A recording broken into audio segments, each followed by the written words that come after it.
고린도전서 9장입니다. 고린도전서 9장.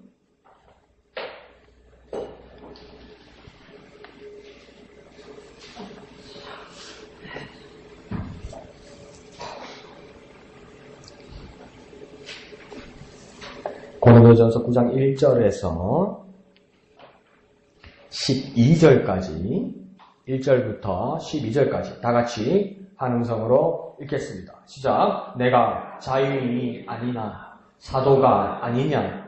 예수 우리 주를 보지 못하였느냐? 주 안에서 행한 나의 일이 너희가 아니냐? 다른 사람들에게는 내가 사도가 아닐지라도 너희에게는 사도이니 나의 사도됨을 주 안에서 인친 것이 너희라. 나를 비판하는 자들에게 변명할 것이 이것이니 우리가 먹고 마실 권리가 없겠느냐? 우리가 다른 사도들과 주의 형제들과 게바와 같이 믿음에 자매된 아내를 데리고 다닐 권리가 없겠느냐?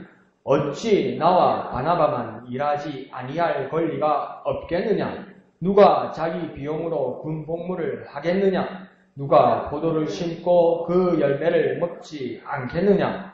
누가 양떼를 기르고 그 양떼의 젖을 먹지 않겠느냐? 내가 사람의 예대로 이것을 말하느냐? 율법도 이것을 말하지 아니하느냐?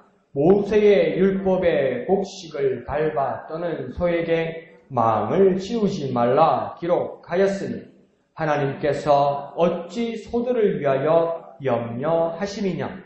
오로지 우리를 위하여 말씀하심이 아니냐? 과연 우리를 위하여 기록된 것이니 밭가는 자는 소망을 가지고 갈며 곡식 떠는 자는 함께 얻을 소망을 가지고 떠는 것이라.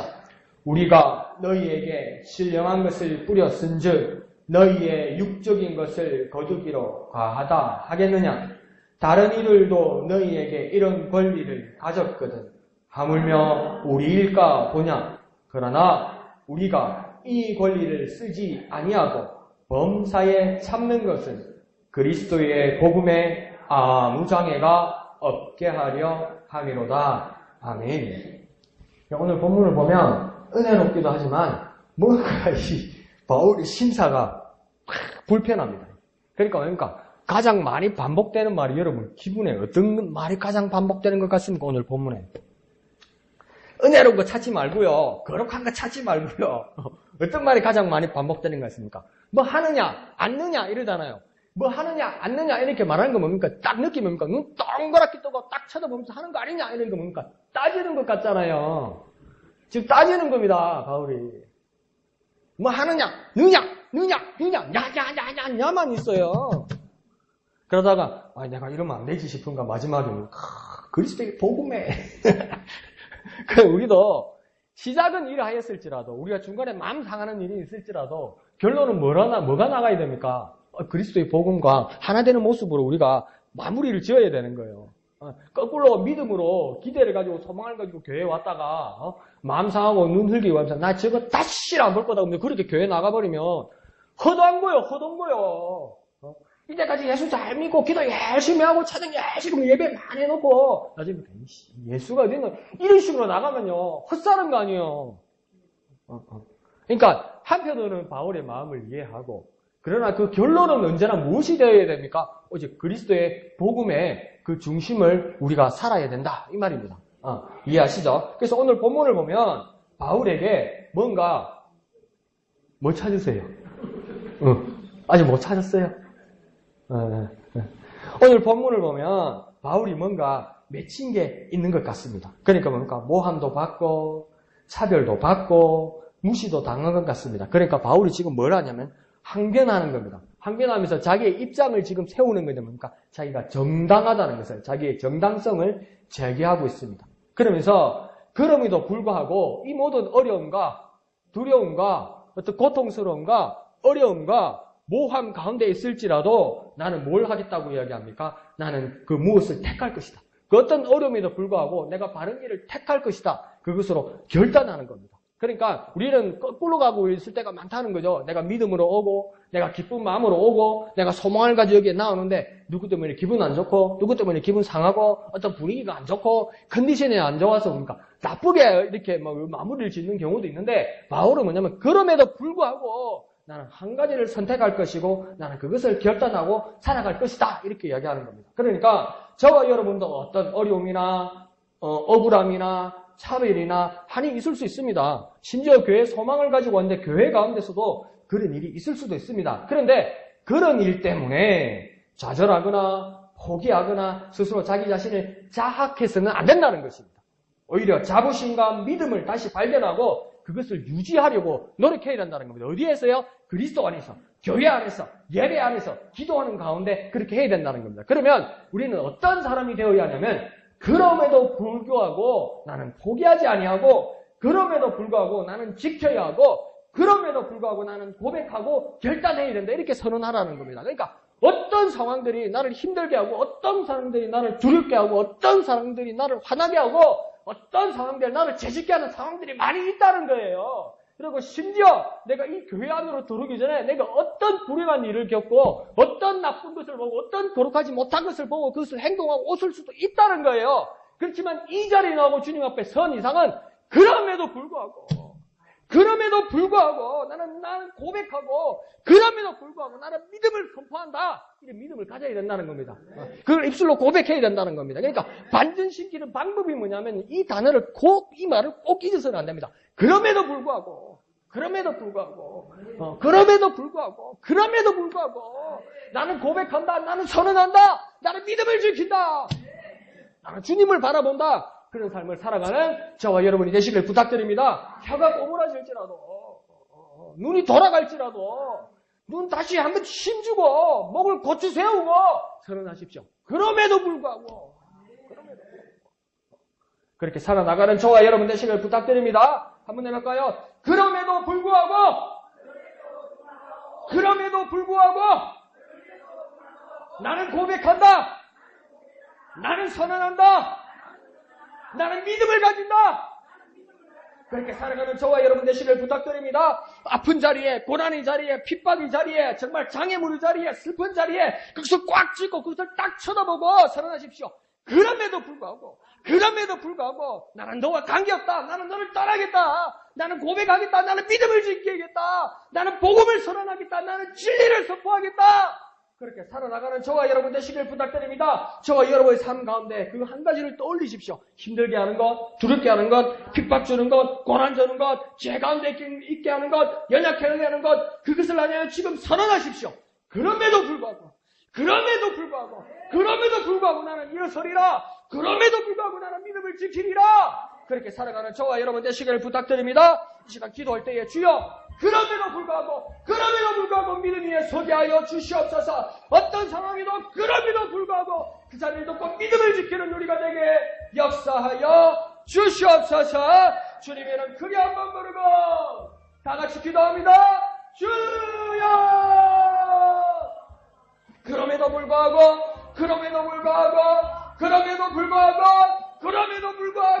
나는 고백하게 하여 주시옵소서. 그럼에도 불구하고 나는 선언하게 하여 주옵소서. 선포하게 하여 주시옵소서. 믿음을 지키게 하여 주시옵소서. 그럼에도 불구하고 지켜내게 하시고 이겨내게 하시고 극복하게 하시고 승리하게 하여 주시옵소서. 그럼에도 불구하고 이겨내는 우리가 될 수 있도록 주여 역사하여 주시옵소서. 주여 도와 주시옵소서. 주여 역사하여 주시옵소서. 걸어가세 믿음 위에 서서 나가세 의심 버리고 걸어가세 믿음 위에 서서 눈과 귀에 아무 증 걸어가세 믿음 위에 서서 나가세 의심 버리고 걸어가세 믿음 위에 서서 눈과 귀에 아무 증거 없어도 거룩하신 아버지 하나님 은혜를 감사합니다. 우리 모든 삶의 정황들이 각자의 모습 가운데 어려움도 있고 두려움도 있고 고난도 있고 연약함도 있고 좌절하게 하는 모든 것들이 있습니다. 주님, 그럼에도 불구하고 나는 믿음을 고백하게 하여 주시옵소서. 그럼에도 불구하고 나는 진리를 선포하게 하여 주옵소서. 그럼에도 불구하고 나는 구원이신 예수의 이름을 바라보게 하여 주시옵소서. 결코 무너지지 않는 믿음, 강철과 같은 믿음, 불태전과 같은 믿음 허락하여 주시옵소서. 모든 것을 감사드리며 거룩하신 예수님의 이름으로 간절히 기도하옵나이다. 아멘. 자, 그러면서 바울이 자기의 어떤 답답한 심정, 모함을 당하는 그 심정에 대해서 1절부터 자기가 어떤 사람인지를 지금 이야기하고 말하고 항변하고 있습니다. 먼저 자기는 어떤 사람이라고 이야기하냐면 1절에 보면 자유인이라고 이야기합니다.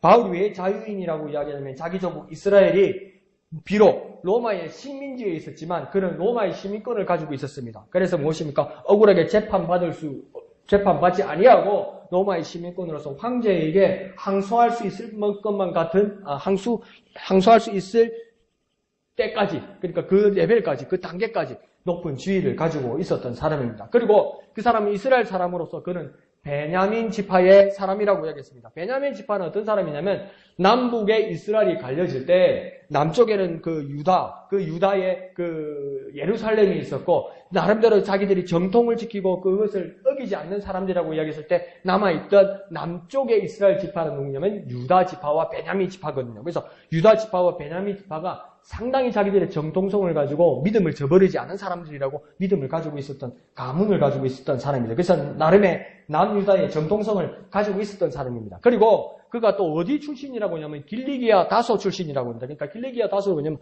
이스라엘을 떠나서 터키 쪽에 보면 그 문화 도시가 있는데 거기는 뭐냐면 헬라 문화, 그리스 문화에 아주 타고난 곳이었죠. 그렇습니까? 그 문화권을 가지고 있었기 때문에 언어도 외국어도 아주 능통했고 그다음 그 사람들이 가지는 학문에 대해서도 아주 깊이가 있었다는 겁니다. 그러니까 남이 어떤 하는 말에서 꼬이거나 남에게 설명하고 설득하는 데서 결코 뒤지지 않는 사람이었다. 그래서 아주 박식한 사람이었다. 이렇게 이야기하는 겁니다. 그러니까 또 어떤 사람이었습니까? 자기를 소개할 때 가말리엘 문화생이라고 얘기했습니다. 그래서 당시에 유대교회에 큰 두 상맥의 그 랍비들이 있었는데 그 힐렐의 그 가문, 그러니까 힐렐의 학파에서 또 내려오는 또 유명한 그 유대 학자 중에 한 사람이 누구냐면 가말리엘이라는 그 랍비였습니다. 그래서 그 가말리엘이 사도행전에서도 나타나죠. 어떻습니까? 유대인들의 회의에서 이제 큰 문제가 골칫거리를 안게 되었습니다. 유대교에서 회의에서 큰 골칫거리가 누구였습니까?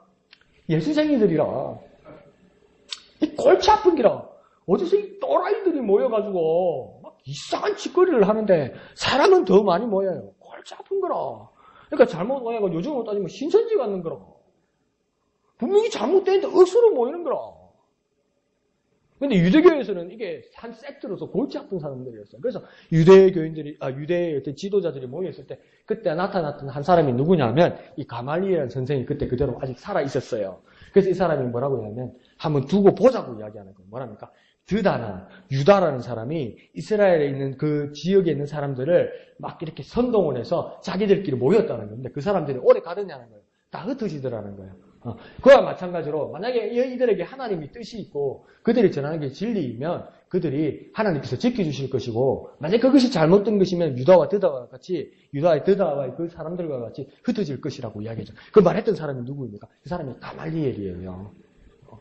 근데 이 가말리엘이 성경에는 나타나지 않지만 나중에 초대교회 역사 유세비우스 교회사 이런 데 보면 가말리엘이 다시 나중에 예수 그리스도에게 회심하게 됩니다. 그래서 그리스도인이 되는 거죠. 그러면 저절로 그 현상을 보고 가말리엘이 진짜구나 이렇게 예수를 믿는 게 아니고요. 그만큼 많은 고민이 있었던 겁니다. 많은 생각이 있었던 겁니다. 그게 왜 그렇습니까? 바울 같은 경우에도 보세요.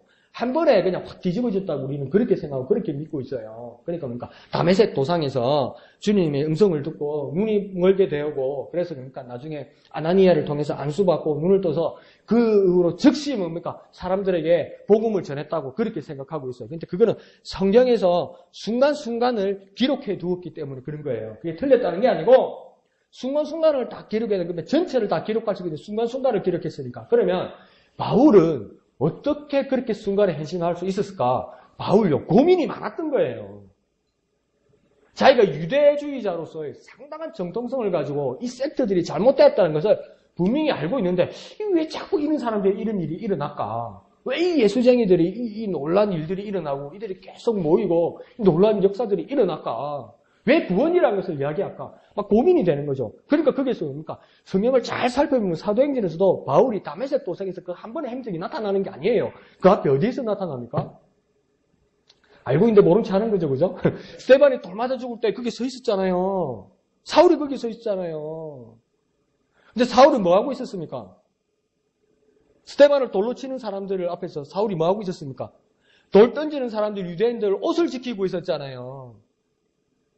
그러니까 사울이 스데반 죽는 모습을 뭡니까? 과연 옳다고 이야기했잖아요. 그렇게 죽는 것이 스데반이 옳다는 게 아니고 스데반 맞아 죽는 게 옳다고 이야기했잖아요. 그 사도행전에 나오잖아요. 강 목사가 지어내는 이야기가 아니고 집에 가서 찾아오세요. 있어요. 오대요. 이래서 하지 말고. 그러니까 근데 왜 그럼 사울은 직접 스데반에게 돌을 던지지 않았으니까 적극적으로 핍박하는 사람이 아니었어요. 그게 아니에요. 가만히 생각해 보세요. 전쟁을 하든지 조직 폭력배라도 싸움을 해도 어디 오야붕이 나가서 싸웁니까? 누가 싸웁니까? 꼬붕이들이 가서 싸우잖아요. 전쟁하면 장군이 나가서 칼 들고 총 들고 나가 싸웁니까? 뒤에서 전진하라고 막 성의서 지키고 막 멋있는 옷 입고 이래 있잖아요. 그러니까 사울도 뭡니까? 그 당시에 스데반을 처형할 때도 상당한 위치에 있었다는 거예요. 그래서 그 속에서도 고민이 있었다는 거예요. 그걸 어떻게 짐작할 수 있냐면 다메섹 도상에서 막 갑자기 빛이 비치고 막 소리가 들리고 이럴 때 사울이 놀래가지고 뭐라냐면 주여 니시옵니까?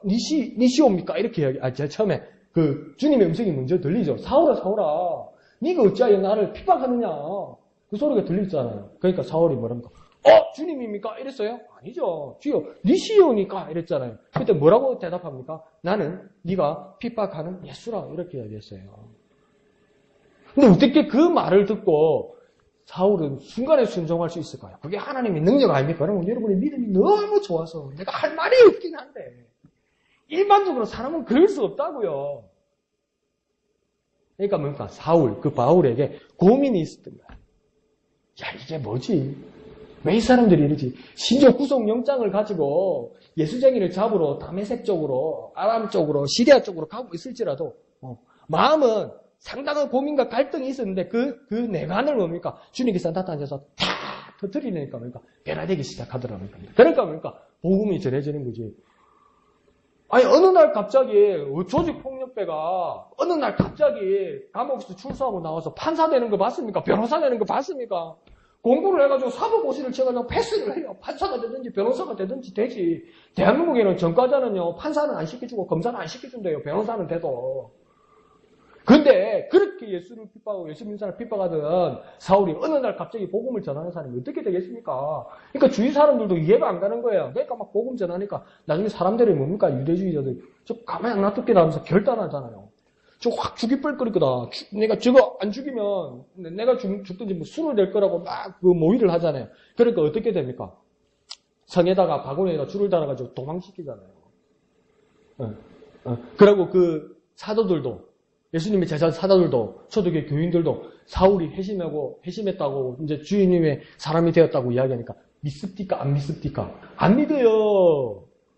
그러니까 유대주의자들은 뭐라고 생각했냐면 사울이 돌았다고 생각하고 예수님의 제자들 초대교회들은 뭐라고 생각했냐면 저거 함정 파갖고 우리 잡으려고 그런다 그렇게 생각했다고요. 그러니까 다른 사람이 봐도 현상은 그렇게밖에 해석이 안 된다고요. 근데 우리가 성경을 보니까 사울에 대한 어떤 심경의 변화가 있었다는 것이죠. 근데 그것을 깊이 생각하고 함부로 의심하지 아니하고 진리에 대해서 고민하는 그 정통성이 어디에서 왔냐면 주님께서 작정하셨기 때문에 내가 그렇게 말하면 할 말이 없다니까. 그런데 이게 뭐냐면 이 선생 가말리엘의 학풍이라는 겁니다. 이게 내가 말했으니까 틀린 것 없어. 시끄러. 어디서 대들어. 어디서 바람이야. 가말리엘을 그런 식으로 안 가르쳤다는 겁니다. 정말 하나님의 말씀이면 깊이 고민하고 묵상하고 기도하고 바라봤다는 거죠. 그러니까 바울도 뭡니까? 사울도 어느 순간에 변화되어 버리고 가말리엘도 나중에 초대 교회사에 보면 예수 그리스도의 사람이 된다는 거예요. 유대주의자에서.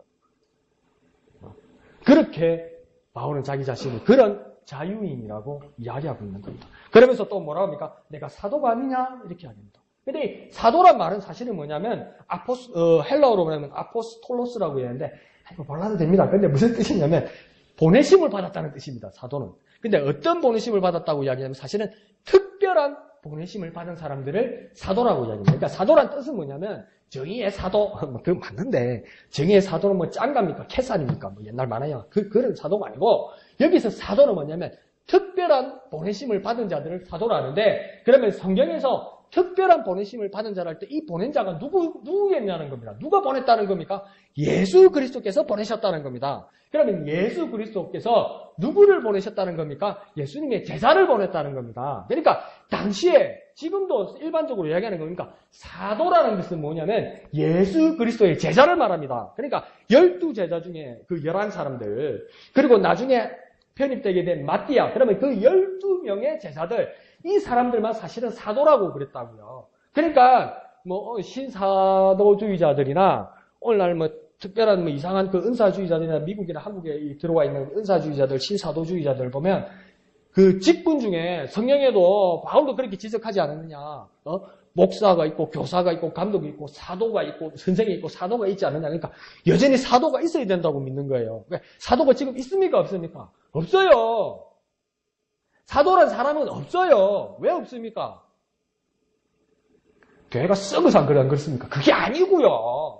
교회가 타락해서 안 그렇습니까? 그게 아니고요. 제가 실컷 설명 들었잖아요. 사도는 언제까지입니까? 예수님이 12제자를 하고는 사도가 없어요. 왜요? 예수님 그 사실은 거기다 넣는 거라고요. 그러니까 바울은 그러면 사도가 될 수 있습니까? 없습니까? 이거 엄격하게 원칙에 따지면 바로 왜 사도가 못 됩니까? 예수님이 12제자가 아니잖아요. 예수님인데 직접 안 배웠잖아요. 그죠? 뭔 말인지 아시죠? 또 예수님이 제자였나? 또 사지 말고. 제자이고, 그럼 뭐예요? 사지 말고. 그러니까 제자가, 이 사도가 아니라고요. 그런데 바울은 자기가 사도라고 이야기하고 다녔다고요. 그러니까 뭡니까? 이 12제자 밑으로 목사를 모시고, 뭐 요즘으로 하면 단임 목사를 모시고 있던 교회 사람들이 뭐라고 하냐면, 어떻게 바울이 사도냐? 그 당시에 그 사람이 어떤 사람이냐? 예수님 당시에는 예수님과 함께하지 않았고 그 교회가 시작될 때 예수의 사람들을 핍박하다가 언제 뭐 돌았는가, 제정신을 차렸는가, 뭐 머리를 잘못 맞았는가 지금 이래 된 상황인데 지가 사도라는 거 보니까 영 같구나. 뭐 이렇게 되는 거죠. 안 그러면 거짓말장이다 이렇게 되는 거죠. 언제 네가 예수님 보고 예수님이 언제 널 보냈느냐는 거예요. 사도는 아니라는 거예요. 목회자가 될 수 있고 선교사는 될 수 있어. 사도는 아니라고 그런 이야기가 나왔다는 건데 그러면 바울이 뭡니까? 그래, 난 사도 아니다 이랍니까? 근데 사도 맞다는 거예요. 그럼 아이고 미안하게 됐다, 잘못됐다 이러면 뭐가 해결이 되는데 근데 사도 맞다는 거예요. 그러니까 사람들은 뭐랍니까? 네가 언제? 또 이래 되는 거예요. 우리 헷갈린 거예요. 12제자 맞는 것 같은데 자꾸 또 이러는 거예요 지금. 근데 왜 바울이 자기 자신을 사도라고 이야기하냐면 뭐라고 해야 합니까? 내가 사도가 아니냐? 내가 우리 주 예수 그리스도를 보지 못하냐? 봤다는 거예요 또. 그게 똑같은 거예요. 교회에서도 뭐랍니까? 이상한 자기 위치를 점령하기 위해서 예수님 봤다는 거예요. 내가 이번에 예수님 만났다는 거예요. 그러니까 천국 갔다 왔다는 거예요. 지옥도 봤다는 거예요. 그 진짜가 물어보면 막 흔들리기 시작하는 거예요. 그래 진짜 예수님 봤나? 안 해요? 봤다 가다가 진짜가 그러면 꿈이든가 자꾸 또 일삼는 거예요. 진짜 이씨. 자꾸 사기치고 다니면 안 돼요. 그러니까 이 바울도 그렇게 하니까 나 봤다 이렇게 얘기하는 거예요. 그런데 이걸 어느 학자들은 진짜 바울이 예수님을 봤다는 것을 어떤 뜻으로 이야기하는 것이냐 그러면 사도행전 9장에서 다메섹에서 예수님을 만나죠. 그러니까 예수님 만난 거 아니냐 이라는 거죠. 그래서 예수님께서 보내지 않으셨느냐, 아나니아에게까지 확정하지 않았느냐, 내가 이방을 위하여 준비해놓은 거릇이라고. 그러니까 바울이 그런 사람이라고 말하지 않았느냐. 그리고 네가 다 그거에 집가에 가서 기다리라고 예수님께서 바울에게 말씀하셨고 눈뜨게 해주셨으니 그 예수님 만난 거 아니냐. 그러니까 그는 사도가 아니냐 이렇게 이야기하는 거죠. 그리고 그 9장에서 끝나는 게 아니고 그걸 봤다고 자기 입으로 사람은 똑같은가 봐요. 뭔가 하나 생기면 그걸 입을 못 다물고 또 말하고 싶고 또 말해서 그러면 뭡니까? 아까 말했다 애가 안다 그러면 그 다음 날가 또 말하고 어제 2번이나 말했다 이거. 내가 말했던가 이래서 하고 그 다음 날가 또 말하면 말했다 이거. 아, 그게 니했나 사건 봐. 이런 거 있잖아요. 지겹다 지겨워. 말했잖아. 그런데 바울도 뭡니까? 9장에 한 번 나오고요. 22장에 한 번 나오고 26장에 또 나옵니다. 진짜 바다리가? 이러는 거예요. 그러니까 학자들도 뭐냐면 그래 바닥하자 뭐 이렇게 나오는 거예요. 근데 정말 그것 때문에 예수님을 내가 받고 예수님이 보내셨기 때문에 내가 사도라고 말하는가? 그러면 냉정하게 말합시다. 성경 그대로 사도행전 그대로 냉정하게 말합시다. 사도행전에서 9장에서 나오는 바울이 예수님의 음성을 듣고 예수님을 만났을 때 바울이 진짜 예수님 봤습니까? 아니, 정직하게 이야기하자고. 바울이 예수님 보았습니까? 안 봤다고. 그럼 헛개비를 받는가 봐요. 꿈이었는가 봐요. 잠을 못 자갖고 막 헛개 보이던가 봐요. 이게 뭐냐면요. 만난 건 맞아요. 음성을 들었잖아요. 성경에 그렇게 적혀 있잖아요. 그거 안 믿으면 여러분 예수 믿는 거 아니고 성경 말씀 안 믿는 거잖아. 만난 건 맞지요. 근데 못 봤잖아요. 소리는 들었는데 못 봤잖아요. 그러니까 어떻게 됩니까? 앞을 못 보게 됐잖아요. 근데 뭘 봐? 못 봤지. 정직하게 말해야지. 들었지. 그죠? 근데 왜 봤다고 이야기하냐고요. 이상하죠? 그래서 사도 맞답니다. 그냥 일단 믿어줍시다. 들었지 안 봤잖아요. 그죠? 근데 여기 봤다고 써놨죠. 그죠? 1절에 내 눈을 보지 말고 1절에 내가 예수 그리스도 우리 주를 보지 못하느냐 봤다고 이야기하잖아요. 아니 말씀 들은 게 아니고 봤다고 써놨잖아요. 그죠? 봤다 해놨잖아요. 내가 지어내는 말이 아니고 1절에 그죠? 내 눈을 보지 말고 1절에 보면 내가 우리 주 예수 그리스도를 보지 못하느냐 이러잖아요. 봤다잖아요. 내가 뭐 한번 봐주고 내가 변호를 해주려고 그래도 봤다잖아요. 자꾸 아이 들었겠지요. 아니 봤다. 언제 봤어요? 성경에 있는데 아니 봤다니까 뭐 따로 봤겠지요. 근데 봤다는 거예요. 그래서 자기는 사도라고 주장하는 거예요. 그런데 나중에 또 뭐라고 이야기하냐면 주 안에서 행한 나의 일이 너희가 아니냐 이렇게 이야기해요. 주 안에서 내가 행한 일이 있는데 그것으로서 나는 자유인이 되고 내가 사도가 되고 내가 권위가 있는 사람이라는데 주 안에서 내가 행한 일이 뭐냐면 너희가 아니냐. 이 너희가 누구입니까? 고린도 교인들입니다. 고린도 전서를 보는 거잖아요. 지금요. 고린도 교인들이에요. 그래 뭐냐면 내가 주 안에서 행한 이 모든 일들의 열매가 누구냐는 겁니다. 너희가 아니냐. 내가 그리스도의 이름으로 그리스도의 복음과 진리를 깨달아서 내가 주님이 참 제자가 되고 내가 자유인이 되고 사도가 되어서 내가 주님의 보내심을 받아서 내가 너희들에게 주의 복음을 전할 때 내가 믿고 예수 그리스도의 사람이 되어서 모이고 또 모여서 교회를 이룬 것이 아니냐. 그러니까 주 안에서 내가 행한 일의 확증과 그 증거와 표징이 무엇이냐. 너희 고린도 교인들이 아니냐. 이렇게 말하는 거예요. 근데 내가 어떻게 가짜가 될 수 있냐는 겁니다. 내가 나를 의심할 줄로 내가 어떻게 가짜가 될 수 있냐는 겁니다. 내가 어떤 여러분이 다이병가고 어떤 여러분이 지식이 있고 여러분이 얼마나 머리가 좋고 여러분이 얼마나 말을 잘할지라도 여러분의 그 지식과 여러분의 말로 사람의 마음을 변화시키거나 그 사람들의 영혼을 변화시킬 능력이 어디 있습니까? 바울이 자기 가문과 자기 학풍을 이야기할지라도 그것 가지고 어떻게 예수의 사람이 될 수 있습니까? 그것 가지고 어떻게 사람을 변화시킬 수 있습니까? 미칠지언정 도른 사람이 될정 거짓말 사랑하는 사람이 될 수는 있을지라도 사기꾼이 될 수 있을지라도 그 사람이 한 사람의 여러 사람들의 영혼을 변화시켜서 그 모임이 교회가 될 수 있는 능력이 누구에게 있습니까? 바울에게는 없지요.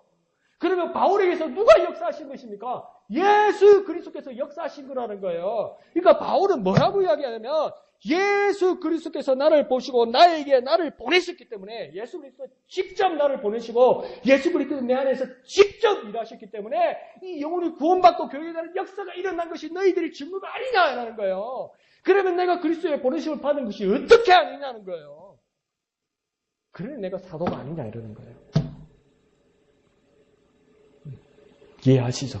그럼 사도가 맞습니까? 아닙니까? 맞는 것 같기는 한데 이게 그래서 자기가 사도라고 그러는 겁니다. 그러면 나도 사도겠네. 자꾸 그런 소리 하지 말라니까요. 그러면요 강 목사가 이단 가르쳤다고 이야기한다니까요. 오늘날 사도는 없어요. 없습니다. 그러나 사도적인 교회는 있습니다. 사도적인 열매는 있습니다. 그러나 더 이상의 사도는 없다는 거예요. 그러면 우리는 뭡니까? 그럼 한강 늦어지니까 우리를 뭐라고 부릅니까? 성도라고 부르죠. 성도라는 건 뭡니까? 목사님 성도가 뭐기는요? 교회를 왔는데 아직 집사 아닌 사람이 성도 아닙니까? 그런 계급을 말하는 것이 아니고요. 교회 안에 모든 성도들에게 무난하노라 이러면서 그 사도들이 그 편지를 쓸 때, 성경에 편지 쓸 때 그 성도들은 누구냐면 모든 교회에 있는 사람들을 성도라고 부릅니다. 그 성도라는 사람은 무슨 뜻이냐면 성령의 인도하심과 성령의 보내심을 받은 사람들, 성령의 역사하심 가운데 있는 사람들, 그 사람들을 성도라고 부르는 거예요. 그러면 목사는 성도가 되어야 됩니까? 안 되어야 됩니까? 목사가 성도가 되어야 됩니다. 집사는 성도가 되어야 됩니까? 안 되어야 됩니까? 집사도 성도가 되어야 됩니다. 그러면 목양교에 있는 모든 성도들에게 무난하노라고 사도가 무난하거나 주님께서 부르시면 누구가 해당되는 겁니까? 저와 여러분 모두가 해당되는 겁니다. 그러면 사도와 같이 성도는 어떤 사람입니까? 성령 하나님께서 저와 여러분에게 역사하셔서 부르시고 보내심을 받은 모든 사람들을 뭐라고 합니까? 성도라고 이야기하는 거예요. 그러니까 성도는 뭡니까? 성령의 사람인 거예요. 그러니까 오늘날 사도성을 인수받아서 그 사도성을 가지고 있는 모든 오늘날 교회 사람들을 뭐라고 부르는 겁니까?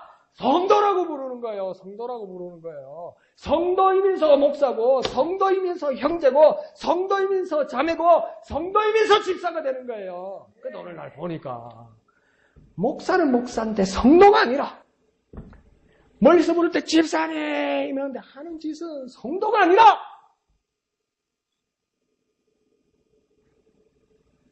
큰일 납니다. 부를 이름이 없어서 집사. 그러니까 어느 교회는 막 교인들이 많아가지고 지난주에 우리 교회 온 사람인데 그러니까 이름을 모르니까 그러니까 그 부르기가 좀 그렇거든요. 저 길 건너에 부르니까 여기 안 들으니까 막 큰 소리로 부르거든요. 그러니까 그게 입에 안 붙잖아요. 성도님 입에 안 붙잖아요.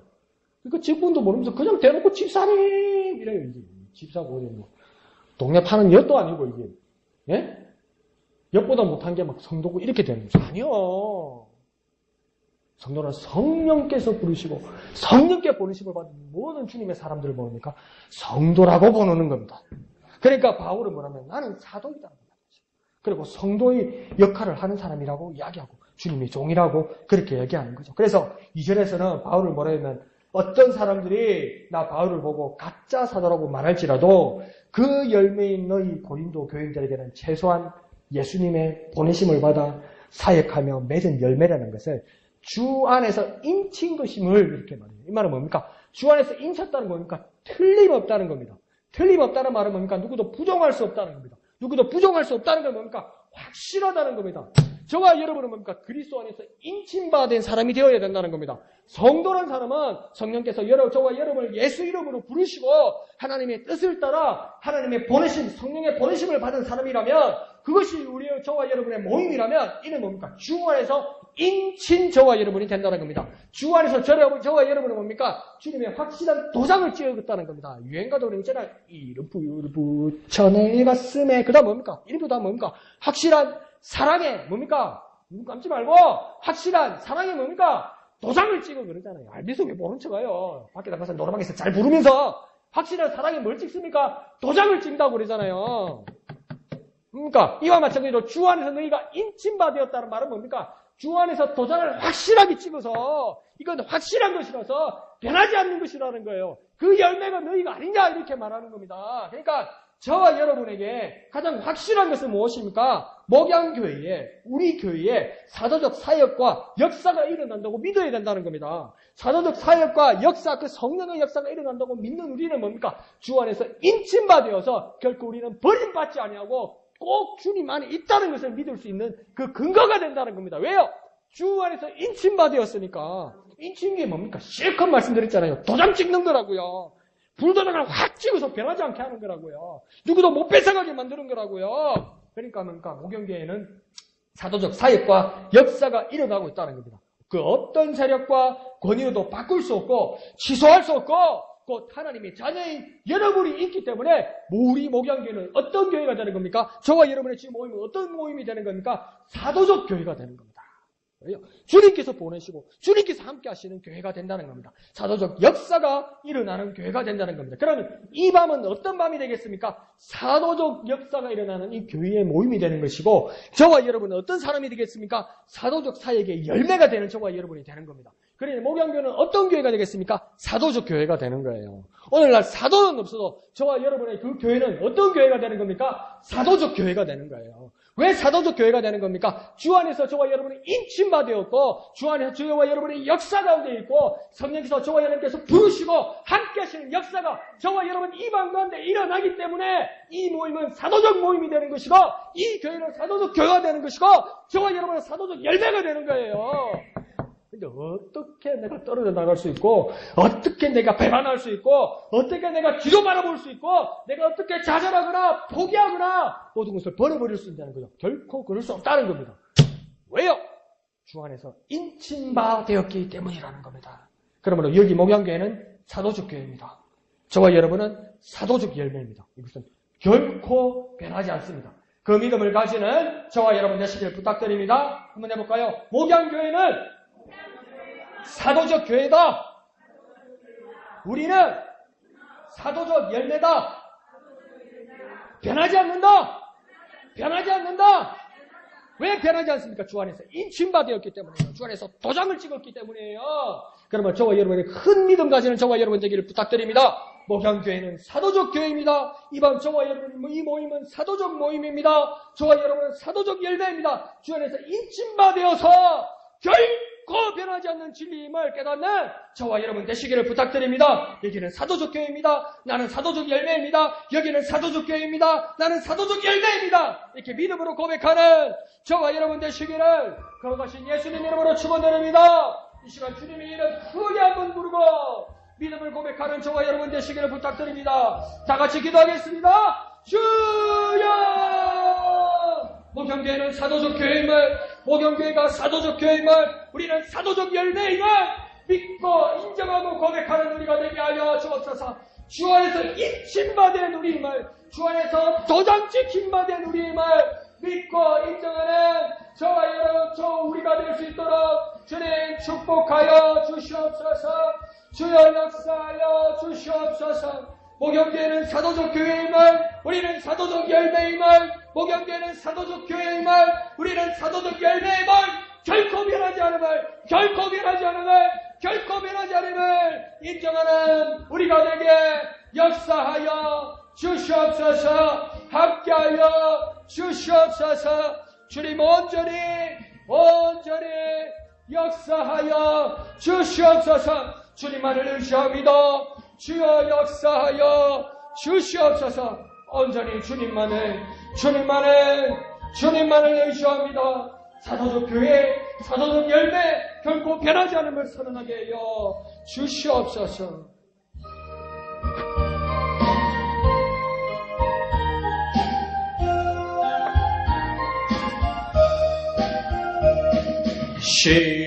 시온성과 같은 교회 그의 영광 한없다.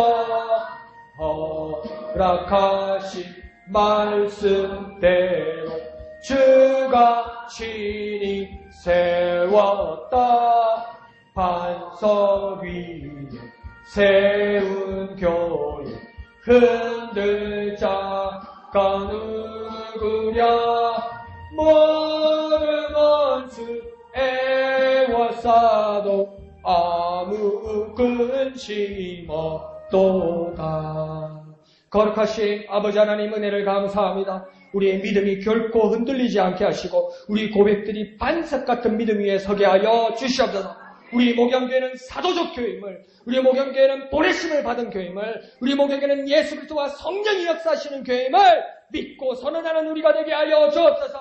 우리는 사도적 열매임을, 우리는 사도적 사역의 열매임을 결코 변하지 않음을 믿음으로 고백하며 그 믿음의 자리에 서는 우리가 되게 역사하시고 은혜 베풀어 주시고 지켜 주시옵소서.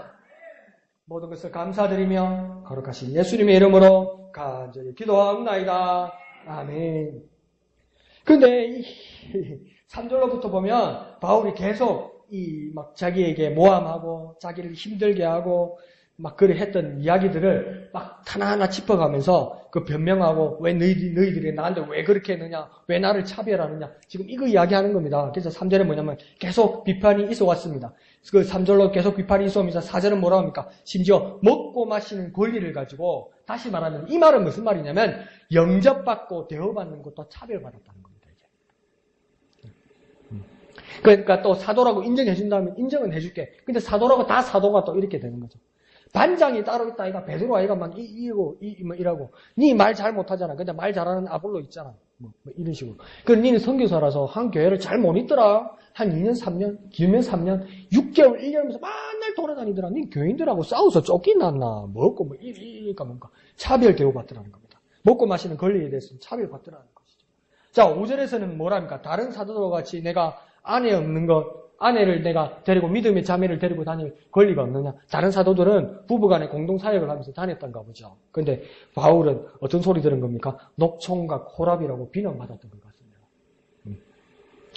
그런 이야기를 저한테 하더라고요. 담임 목사가. 이거 왜 우리나라 교회는 왜 그렇게 근거 없는 말들을 그 전통으로 삼았는지 모르겠어요. 담임 목사가 결혼 못하고 아들을 못 낳으면 교인들한테 은혜가 안 된대. 그걸 어떡하라고? 다른 목사가 삼신 할매입니까? 그걸 가지고 목사의 그 레벨을 정하더라고요. 그런데 아예 못 간 게 아니죠. 결혼 안 한 바울 같은 경우에 얼마나 차별받았겠습니까? 저 여러분도 그 생각을 좀 깨버리십시오. 여러분의 가족들에게, 여러분의 어떤 후손들에게 왜 꼭 아들을 있어야 된다는 거, 자녀가 있어야 된다는 거. 있으면 감사하고 행복한 건데 없으면 큰일 난다고 생각하고 뭔가 모자란 것 같다고 생각하는 거죠. 어디에 근거하는 겁니까 그게? 내세가 없고 다음 세상이 없다고 믿는 공자님, 맥자님 말씀 아니에요? 내가 이 세상에서 살다가 끝이 나니까 내 유전자와 내 마음과 내 가문과 전통을 이어줄 내 후손이 필요하다는 거예요. 내 DNA 이어줄 후손이 필요하다는 거예요. 왜요? 나는 천국을 못 믿고 나는 지옥을 못 믿으니까 내가 영원할 수 있고 내 이름을 기억해 줄 수 있는 내 후손이 필요하다고 그렇게 생각하는 거 아니에요. 있으면 좋고 감사하지요. 없다고 해서 큰일 나는 것도 아니라는 거예요. 근데 왜 그걸 교회에다가 끌고 와가지고 왜 큰일 나는 것처럼 이야기하냐는 거죠. 근데 이게 어제 오늘 일이 아니었다는 거죠. 2000년 전에도 그러고 있었다는 거죠. 그러니까 안 변하려면 참 안 변합니다. 2000년 동안 안 변하는 거예요.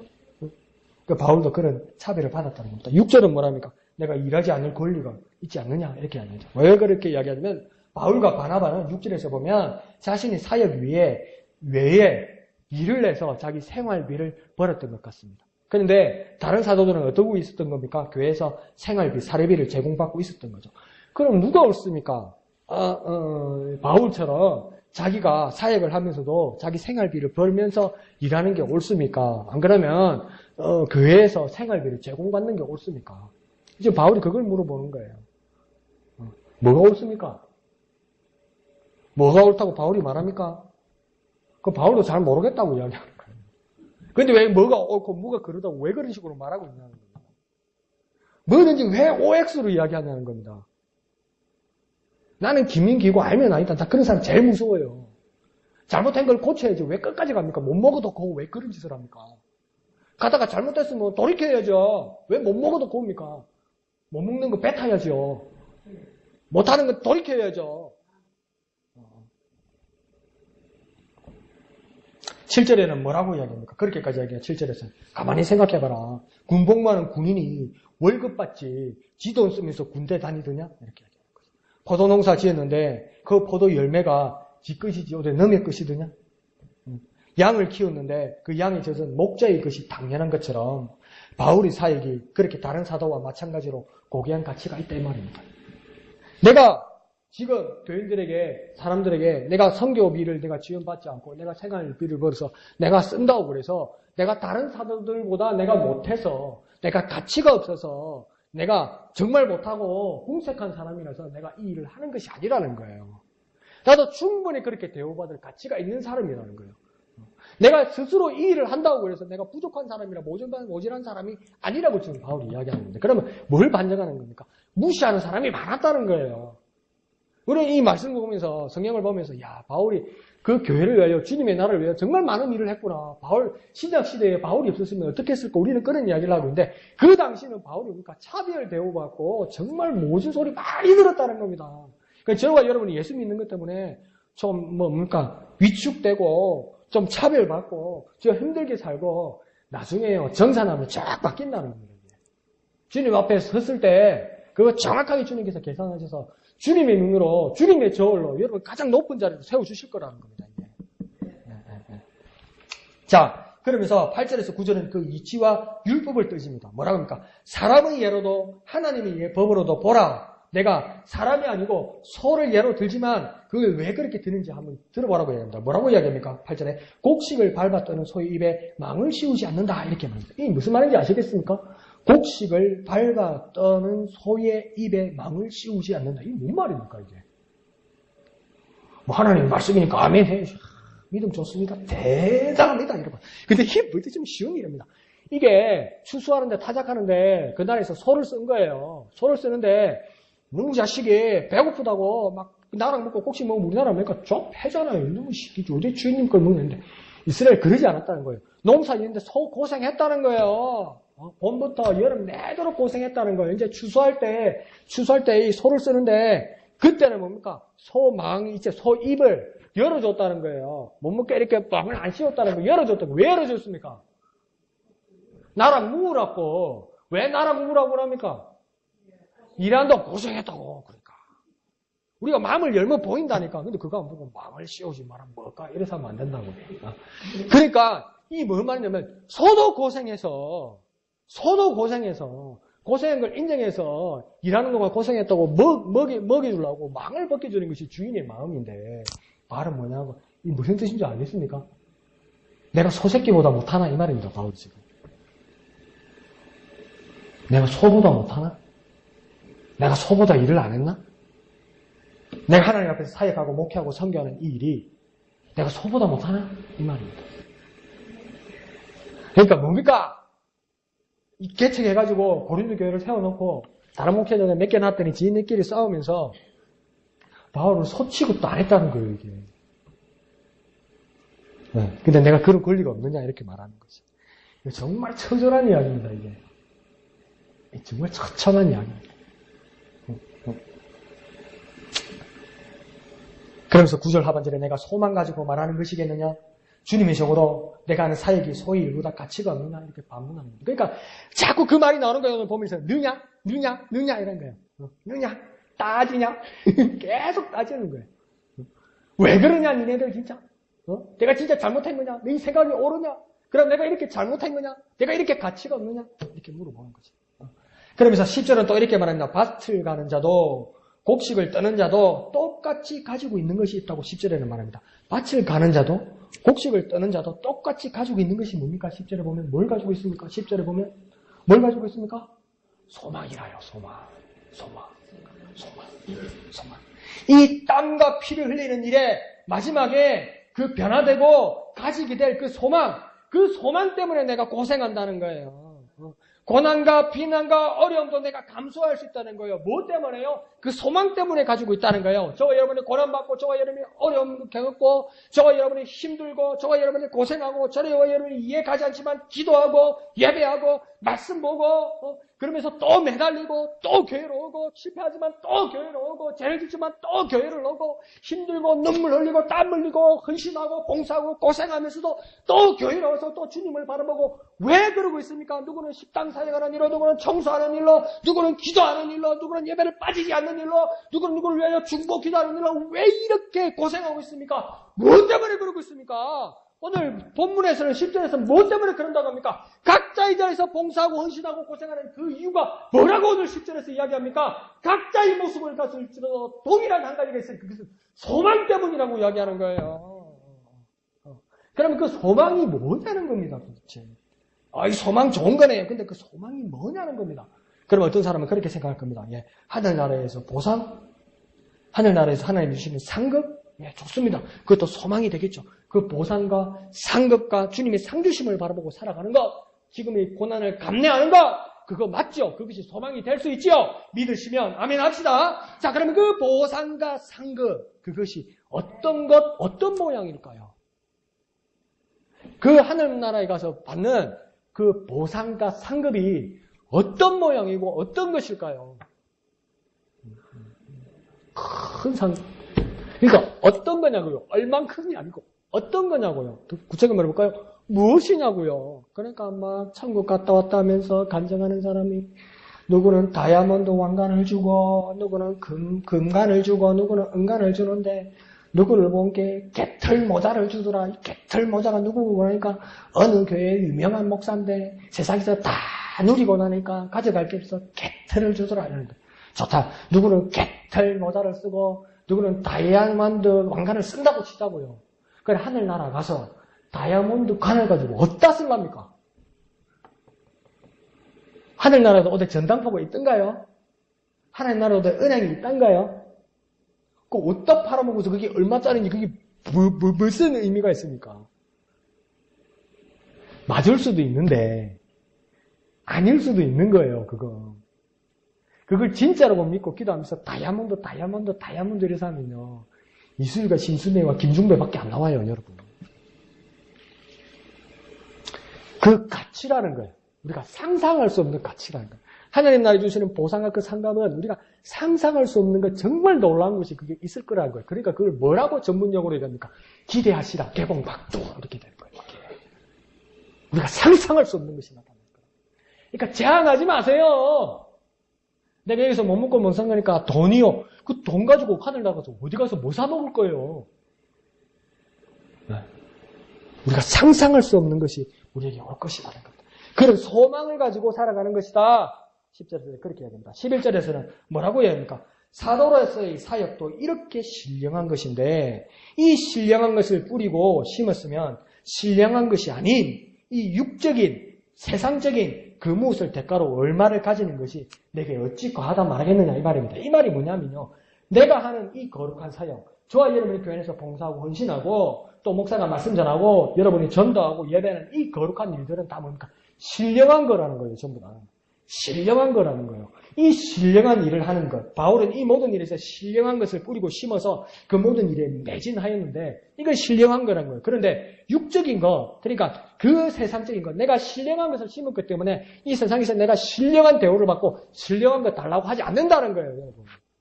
그러니까 뭐냐면 바울 내가 선교하고 사역하고 말씀 전하고 많은 교회의 어떤 역사들이 일어나고 이 일들은 분명히 신령한 일이라는 거예요. 세상적인 일도 아니고 육체적인 일도 아니라는 거예요. 내가 이 신령한 일로 헌신하고 봉사하고 심고 뿌렸다는 거예요. 그런데 이 대가를 내가 이 교회에서 이 세상에서 신령한 대가를 바라지 않는다는 거예요. 나는. 오히려 무엇입니까? 내가 육체적인 것, 세상적인 것, 그 무엇을 얼마를 내가 기대하고 내가 바라는 것이 내가 그게 과한 거냐 이렇게 물어보는 거예요. 무슨 말인지 아시겠습니까? 그게 과한 거냐? 그게 내가 욕심 부리는 거냐? 그렇게 물어보는 겁니다. 그러니까 상당히 힘들었던 것 같아요. 그러니까 자영업을 가지고 바울이 자비랑 선교사로서 천막을 만들고 이러니까 살만했던 게 아니고 상당히 힘들었던 것 같아요. 그러니까 뭡니까? 내가 너희들에게 신령한 것을 심고 교회에 봉사하고 사역하고 목회하고 했던 이 모든 일이 신령한 일인데 내가 이걸 위해서 내가 생활하고 내가 새끼를 위해서 우리 가족을 위해서 내가 세상적인 육적인 일을 가지고 세상적인 사회적인 일을 가지고 쓰는 이 일은 분명히 육체적인 일인데 이걸 내가 사용하는 것이 너희들은 어떻게 과하다고 말할 수 있냐는 겁니다. 목사는 사역자는 하나님 앞에 헌신하는 저와 여러분은 이슬 먹고 삽니까? 하나님 말씀 많이 보고 생명의 양식이니까 하나님 말씀 많이 보니까 배 부릅니까? 밥 안 먹으면 배고픕니다. 그 말이에요, 이게. 근데 아주 냉정하고 매정했다는 거죠, 교인들이. 이 어찌 복음 전하고, 목회하고, 선교하고, 기도하고, 예배하는 것을 신령한 노동이라고 여기지도 않느냐? 더 쉽게 말해서 하나님 앞에서 하는 이 모든 일들을 귀하지 않게 여기고 있다는 것이죠. 왜 이렇게 됐을까요? 교회가 왜 이렇게 됐을까요? 고린도 교회가 왜 이렇게 됐을까요? 정말 안타까운 일이죠.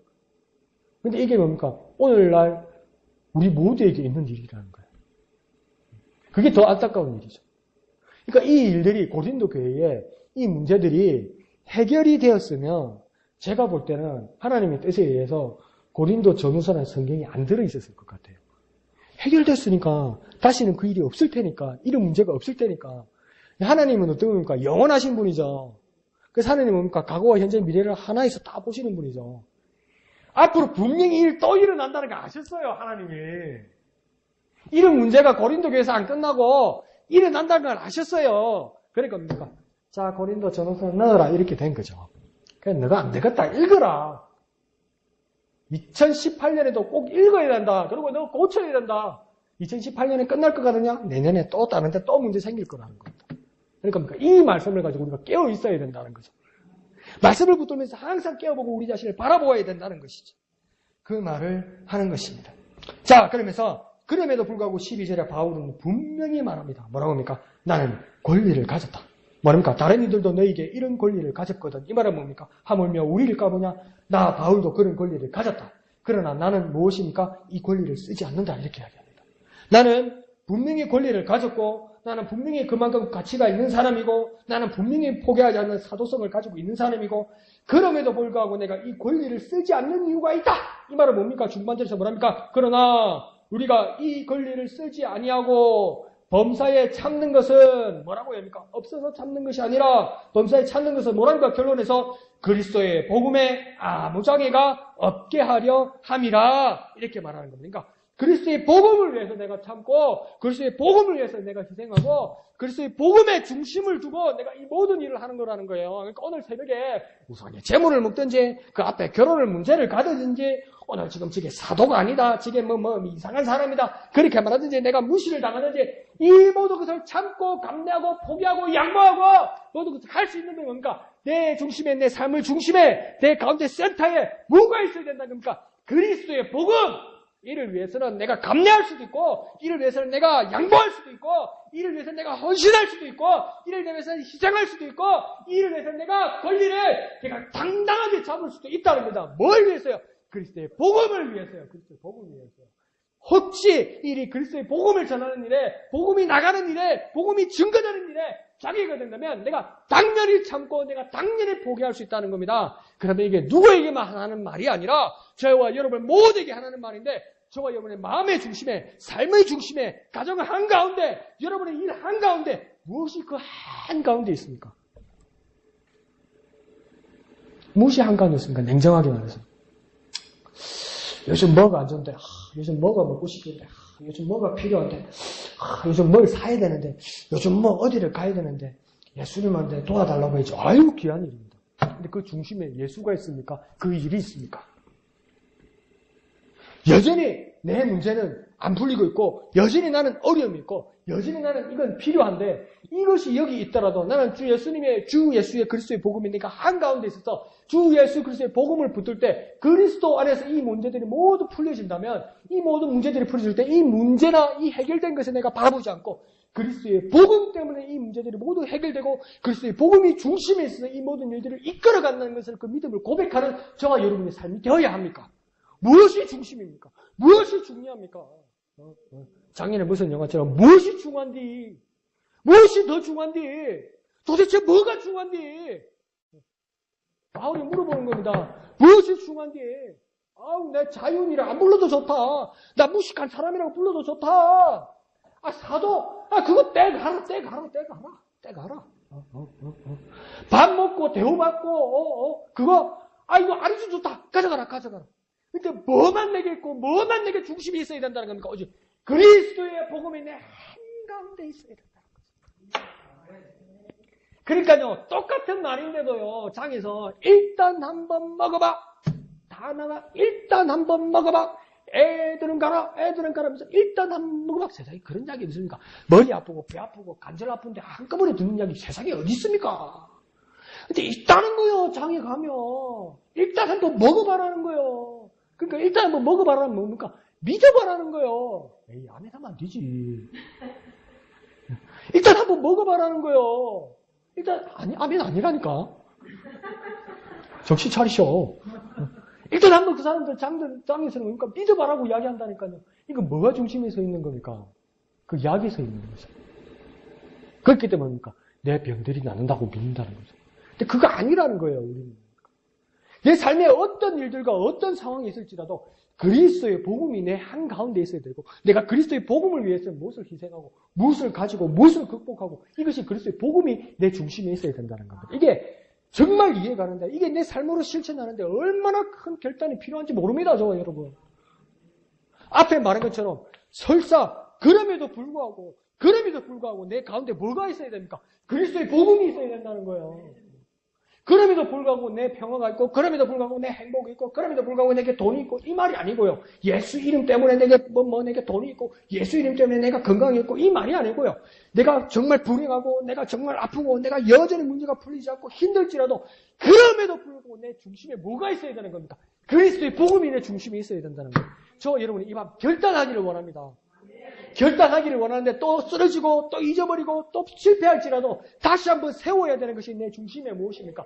그리스도의 복음입니다, 여러분. 내가 내 삶이 무엇이 중심이 되어 있어야 됩니까? 그리스도의 복음입니다. 저와 여러분의 삶의 목적이 무엇이 되어야 됩니까? 그리스도의 복음을 위하여요. 내가 당신은 무엇을 위해서 삽니까? 그리스도의 복음을 위해서요. 그리스도의 복음을 위해서요. 바울이 그 앞에 서 있었다는 겁니다.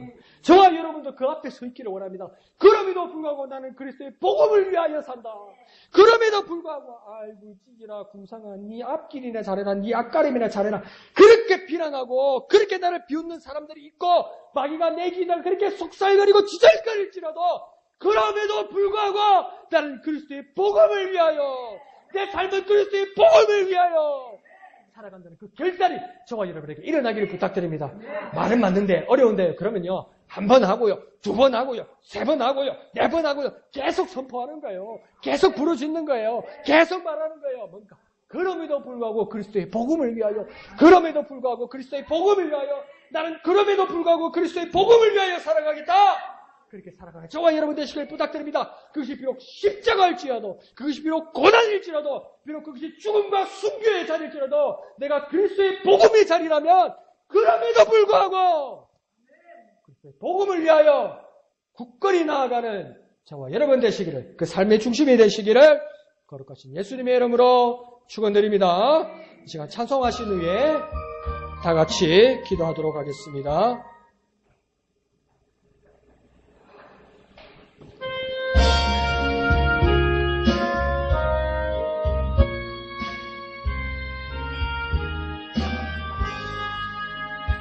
십자가를 질 수 있나 주관으로 버실 때 죽기까지 따르오니 성도 대답하였다.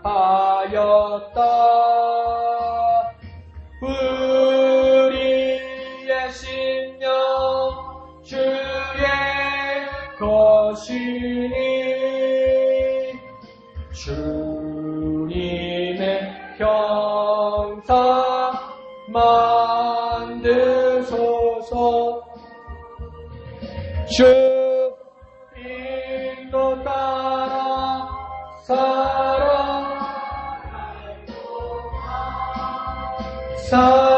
사랑과 충성 내가 지오리다.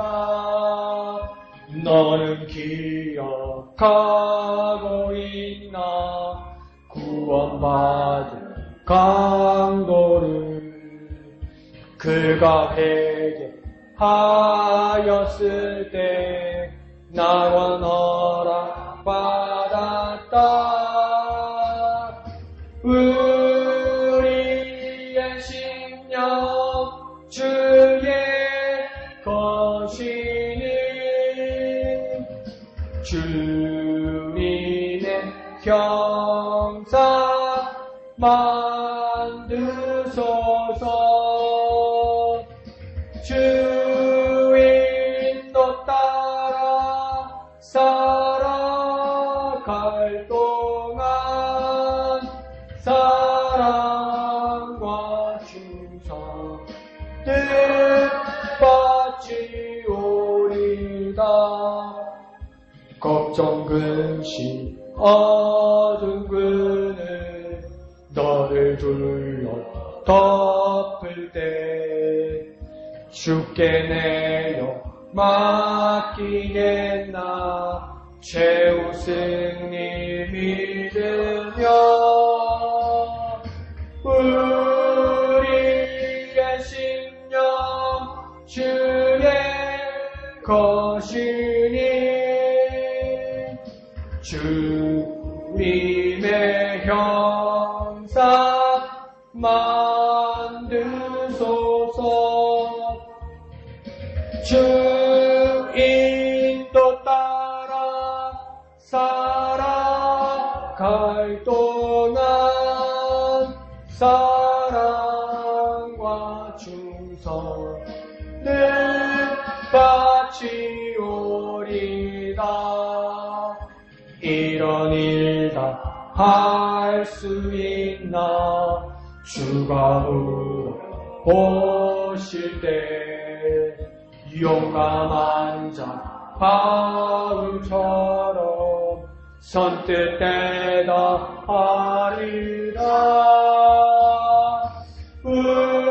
우리의 심령 주의 것이니 주님의 형상 만드소서 주인도 따라 살아갈 동안 사랑과 충성을 바치오리다. 아멘. 이 시간 다 같이 기도하겠습니다. 그럼에도 불구하고 주님 나는 그럼에도 불구하고 그리스도의 복음을 위하여 살겠습니다. 그럼에도 불구하고 나는 그리스도의 복음을 위하여 그리스도의 복음을 위하여 희생하고 헌신하고 살아가겠습니다. 주여 역사하여 주시옵소서. 그럼에도 불구하고 그리스도의 복음을 위하여 내 삶을 결단하게 하여 주시옵소서. 주님의 이름 크게 한번 부르고 다 같이 기도합니다. 주여! 그럼에도 불구하고 그리스도의 복음을 위하여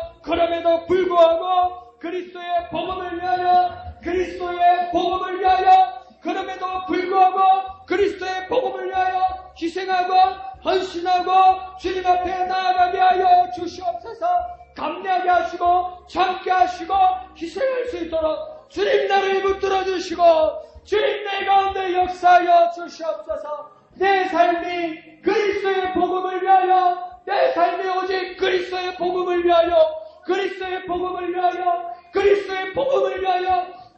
복음이 내 삶의 중심으로, 그리스도의 복음이 내 삶의 중심으로 내 모습이 어찌할지라도 그럼에도 불구하고 내 삶만 가운데 그리스도의 복음을 위하여 살아가는 우리에게 역사하여 주시옵소서. 주님을 의지합니다.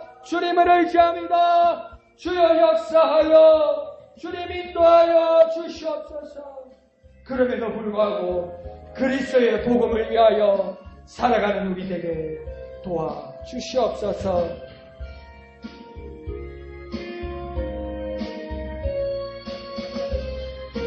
우리의 심령 주의 것이니 우리의 심령 주의 것이니 주님의 형상 만드소서.